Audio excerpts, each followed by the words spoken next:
Hey.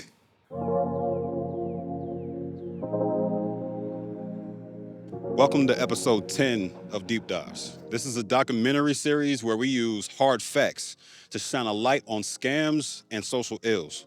Sometimes these analyses are about the effects on the Black community, and other times they're about the human experience in general. This is one of those Black episodes. A lot of you discovered this series in our debut episode about Black-owned MLMs, so I figured it was time to revisit that topic with a twist. Let's take aim at some of the shady-ass Black influencers out here misleading their audiences. And yes, we're talking about Daymond John this time. I can hear the hate coming from miles away. Not from a wealthy family. What made you want to be an entrepreneur in the first place? Perfect.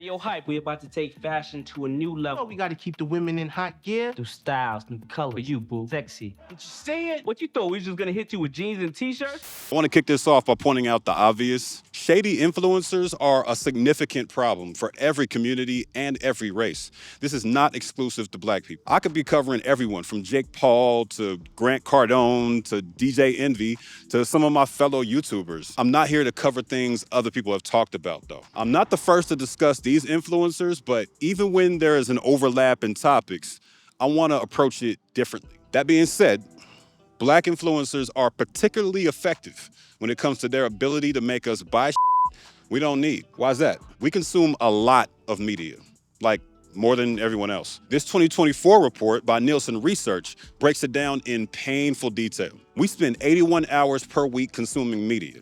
73% of us pay for 3 or more streaming services, compared to 60% for all other audiences. All this is relevant because of these last 2 points. Black audiences have $1.7 trillion in buying power, and 59% of us are more likely to support brands featuring Black people. As of October of last year, the creator economy was worth $250 billion, according to this article by Drew Harwell and Taylor Lorenz of the Washington Post. I'm a member of that economy now, and I've always been particular about the types of products I advertise. I put my first sponsor ever in a video with Guantanamo Bay pictures in it. That was very unpopular. With that being said, let's talk about Aura.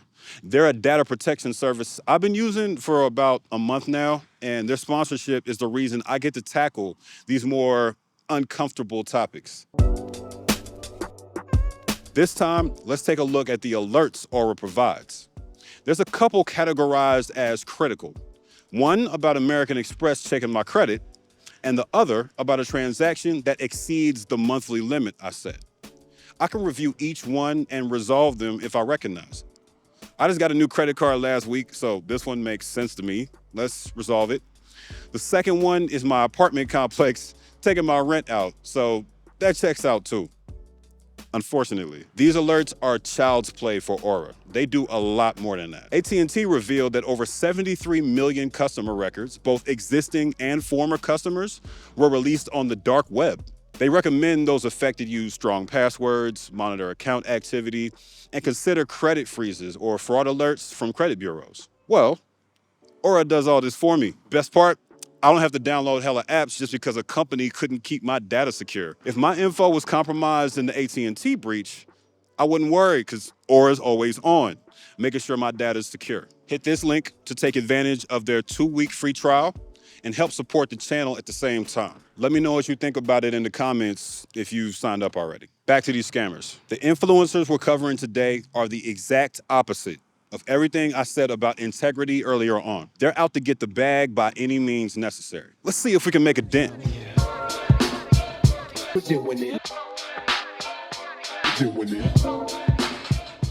Let me preface this section by saying, in no uncertain terms, that Daymond John is an American success story. Criticizing one aspect of a person's career doesn't refute what they've accomplished. We're gonna start with the empire he built from scratch, then look at the ways he's tarnished his good name in recent years.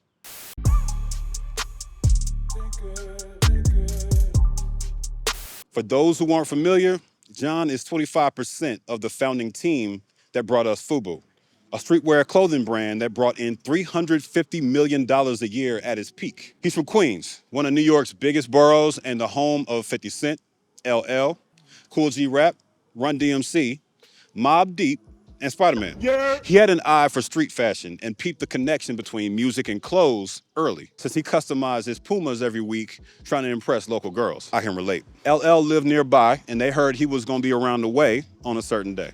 He pulled up in a limo, and they somehow convinced him to wear a shirt in a promo pic.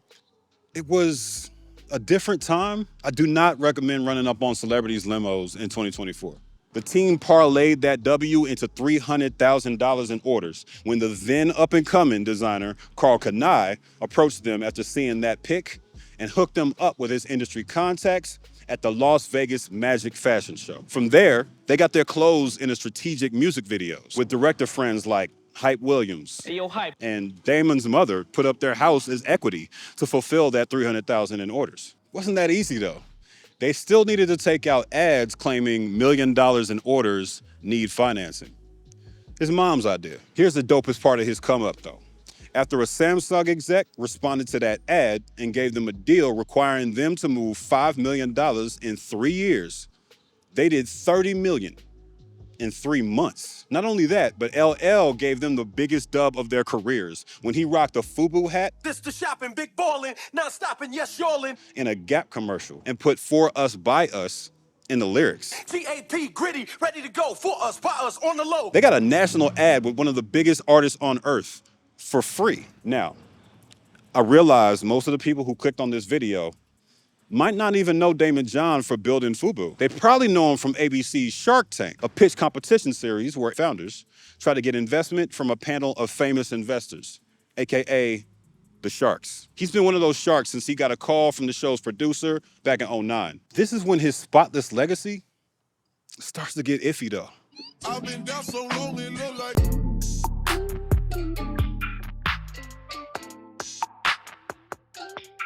One of the businesses he invested in via the show was called Bubba's Q Ribs, a company founded by Al Baker, an ex-NFL player who invented a patent for removing the bones from racks of ribs while keeping the meat intact. Not gonna lie, just reading that out loud has me impressed. And hungry. Damon made a deal on the show for a $300K investment at 30% ownership, but apparently connected them with Nate Holzapfel, a business partner and previous Shark Tank contestant who built their website, set up their business accounts, and siphoned over 90% of their profits after the episode aired. Why is Damon all buddy-buddy with a dude who came on Shark Tank to sell belts? No idea. Why is Nate some business operations genius who helps Damon with several other companies when his expertise is in, just a second, belts? I just told you, I don't know. Damon also allegedly changed the deal terms after the episode aired to $100K for 35% ownership instead of $300K for 30%. How do we know this? One of Al's daughters posted a series of emails between them, Damon and Nate, where it's pretty clear that Damon was backing Nate's integrity consistently, while Nate reassured them that he was doing what he was supposed to be doing. These emails show Nate delaying vendor payments on purpose. Then Damon coming back talking about football metaphors to downplay their concerns about Nate. You said it yourself, you're short and you can't play a sport. Why are you using this man's old career to take the heat off your boy? I hate it when people do that. PSA, if we're talking business, don't start throwing rap or YouTube metaphors at me. See, Cam, it's like you and I are writing a verse together and the contract is the punchline. Their episode aired, traffic and sales spiked dramatically overnight, and Nate hadn't set up sales tax on the sauces. The Bakers said they had to refund $30,000 worth of sales. Ms. Baker says that after the initial rush, they had $100,000 sitting in their account. Nate sent them $8,000 and closed the account with no explanation of where the money went. That math doesn't make sense. The Bakers and John cut ties with Nate after complaints from other business partners started to stack up. Nate is currently serving a sentence of up to 15 years in prison for 3 counts each of fraud and sexual battery, unrelated to the Shark Tank business. That sentence will be the last time I ever say his name.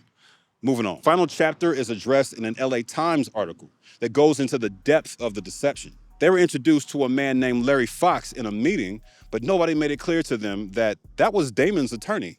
It took them years to figure that out. In the interim, Damon, Larry, and their new partner, Larry Rastelli of Rastelli Foods Group, were having private meetings without the bakers. Payments slowed down in 2015, and even though the family was supposed to get 45%, they allege they only received a little over $659,000 out of the total $16 million the business generated over the next few years. All right, if this doesn't prove there's a scam going down, I don't know what will. When a deal was closed with Hardee's and Carl's Jr. to sell baby back rib burgers for $5.8 million, their estimated $198,000 cut somehow got knocked down to $2,900 in profits, plus a $62,000 licensing fee.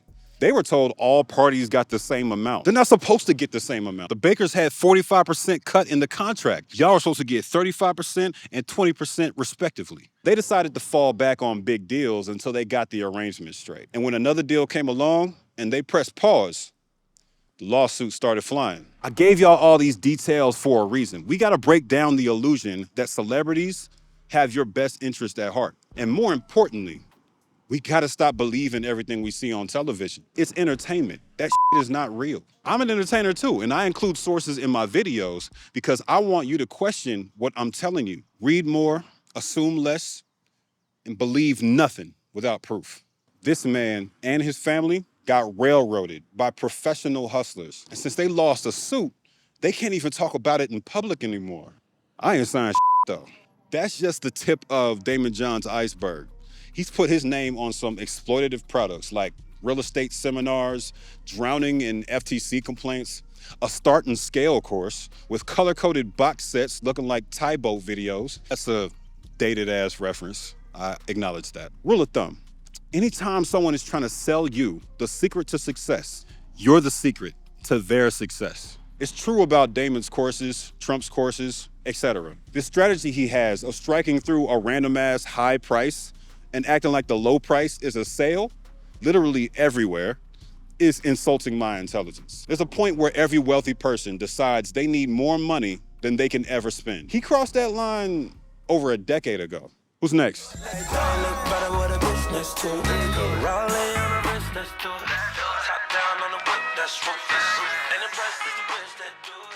I told Naomi when I was writing this that I planned to introduce y'all to 3 scammers in this episode, but we barely have time for 2. This last financial influencer is egregious, and she deserves her spot next to Daymond John. So today we are breaking down the basics that anyone can do from home with the help of Terry Ijeoma, creator of the online trading course, the Trade and Travel Program. Thank you so much, Terry, for being here. Thanks for having me. Absolutely. First, who is she? Terry got her bachelor's in management science from MIT, so the same as my bachelor's in management science from Georgia Tech, and a master's in media and communications from Dallas Theological Seminary, AKA a religious college. I don't have one of those. Note that none of these are financial degrees, and her expertise seems to be similar to mine, marketing and advertising. That's gonna come back into play real soon. Definitely. Well, so I was actually an assistant principal of an elementary school, and then I started trading full time. She claims she started day trading in the mid-2010s to supplement her income. Why do they all say that? I just wanted something that would allow me the freedom to travel. And was so successful at it that she quit her job and started traveling the world. Time out. We gotta stop right there. You can't let lies slide when you're reading these bios. Nobody develops a magic formula to day trade and beat the market consistently with zero financial expertise, especially to the extent that would allow you to not only quit your job, but also travel the world. I'm calling bullshit. Let's keep going though. And then you also, as a long-term mentality, you can think about stocks that you wouldn't mind holding for the long term, but you're just gonna trade in and out of them for income. She claims she was seeking to help people achieve financial freedom. Wait. That's another one. Why do they always say that? What is the financial freedom that you're talking about, and why do you want strangers to have it so badly? Is that even realistic? If everyone's financially free, the economy would collapse in on itself like your grandma's face when she takes her teeth out. She's been featured in all these major networks, which matters to some people, but not to me. We just got done talking about a scammer who's 10 times more famous than she is. We'll revisit that too. I smell another lie. She calls this a day trading course like no other and uses the phrase trade and travel family. Day trading is notoriously risky and inconsistent. It's a practice that destroys experts on a regular basis. And she's talking about training regular ass people. Fidelity literally says a prerequisite is the ability to withstand losses. You're not her family either. You're customers. Stop the cap. The course costs 10,000 goddamn dollars. But they offer monthly installments. And she creates urgency, sales tactic number one, by falsely claiming the Trade and Travel 1.0 course is sold out. I guarantee you it no longer exists. Coming at y'all live from the edit, I had to pull up the Trade and Travel 2.0 site so y'all can see the sheer amount of words she throws at you trying to convince you to pull the trigger. Talking fake profit promises, 48K a year, $1,000 a day, site sections with testimonials that don't exist anymore and haven't existed for weeks since I checked this. Just section after section, words, like it's overwhelming.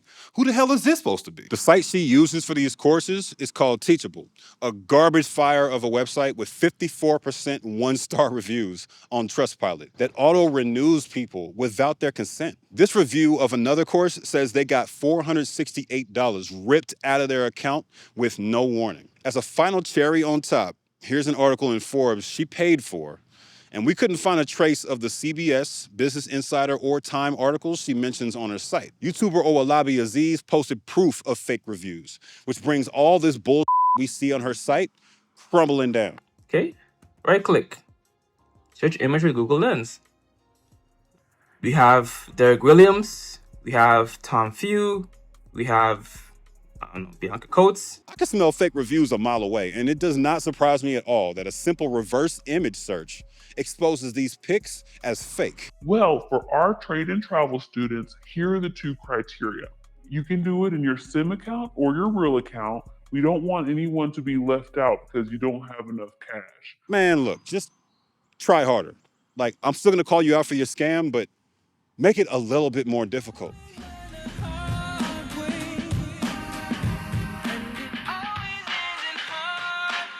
These two deserve their own deep dive for one simple reason.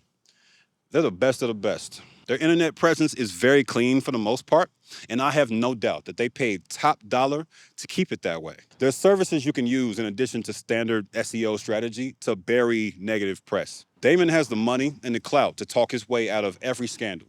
And Terry bombards you with fake love and inflated results to waterboard your brain into thinking she's legit. In Damon's case, he turned legitimately earned popularity and acclaim into an empire of deception and exploitation. Terry is just a straight up liar, smiling and marketing her way into your pockets. Same playbook as C Scrubs with Love from episode 1. In all cases, their blackness and rags to riches storylines grabbed people's imaginations and motivated them to dream. Damon John was the American dream. Terry experienced limited trading success and could have left it at that. The issue is greed. Everyone wants to build an empire at the expense of those who make it possible. Al Baker and his entire family are scarred for life after meeting someone they looked up to and trusting him with their life's work. Terry has caused countless hundreds of customers to look at themselves in the mirror and doubt their own ability after she made it seem so easy over and over again. I'm really spectacular with vocabulary, but I don't have any words left to explain why we gotta stop falling for the hustle. Look deeply into what people are trying to sell you, into the ads they run, including mine, and how they've decided to earn their living. That's it. I'm done.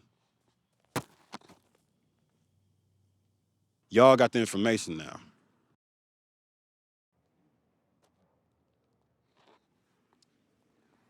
Can't say I ain't tell you.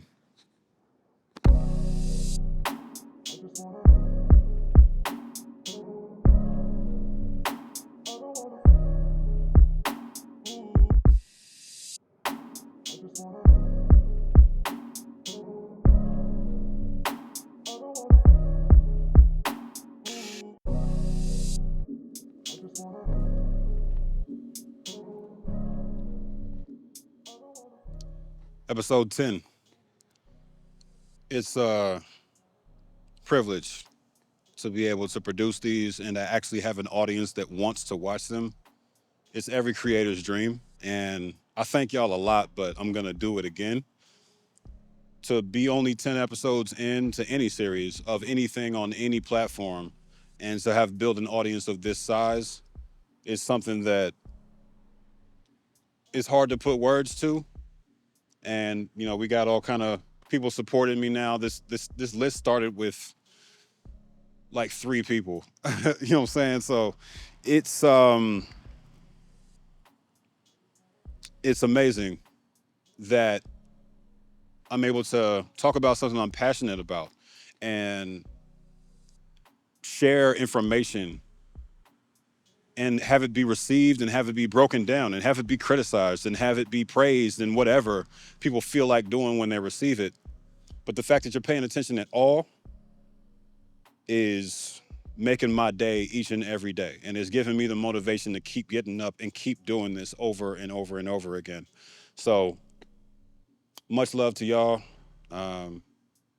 Shout out to my Patreon supporters. Shout out to my YouTube members. Everybody who supports me from afar, who supports me from right here in Atlanta.